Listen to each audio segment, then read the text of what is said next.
রাজধানীর কদমতলীর জুরাইন কমিশনার গলি। বোরকা পরা এক নারী অনুসরণ করছেন কাঁধে ব্যাগ ঝোলানো ব্যক্তিকে। ওই ব্যক্তির গন্তব্য 984/1 বাড়ির একটি ফ্ল্যাট।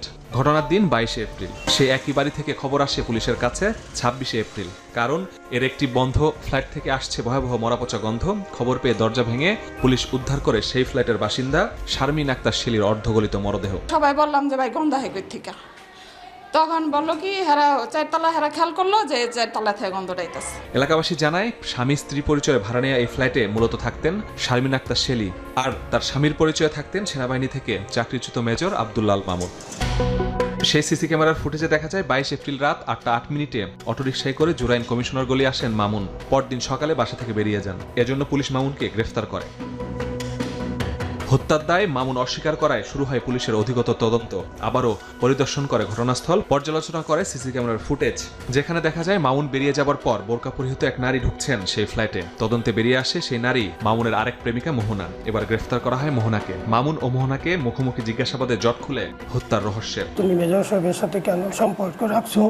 তুমি ছেড়ে কথা এক পর্যায়ে মহিলা তাকে স্টেপ করার পরে মহিলা যখন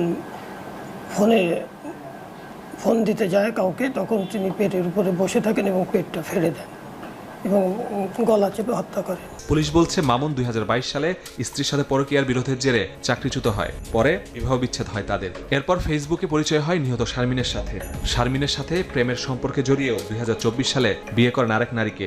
স্ত্রী ও প্রেমিকাকে রেখে এবার মামুন সম্পর্কে জড়ান গ্রেফতার হওয়া মোহনার সাথে। বিষয়টি টের পেয়ে শারমিনকে হত্যার পরিকল্পনা করেন মোহনা। মেজর সাহেবের প্রথম একজন স্ত্রী ছিল, তার সাথে তিনি ডিভোর্সি। পরবর্তীতে যে মহিলা মারা গিয়েছেন ওই মহিলার সাথে 23 সালে উনি একসাথে থাকছেন স্বামী স্ত্রী পরিচয়ে।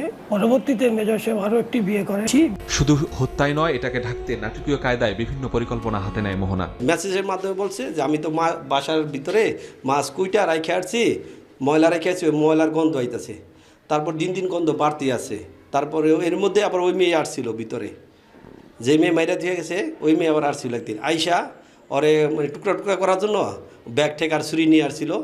পরে ওই ছুরি ওই যখন ওই ফাটতে গেছে তখন গন্ধ টিকতে না পারা তাড়াতাড়ি বাইকে ওই ছুরি আর ব্যাগ ওই সিঁড়িদা ফালাই দিয়ে চলে গেছে।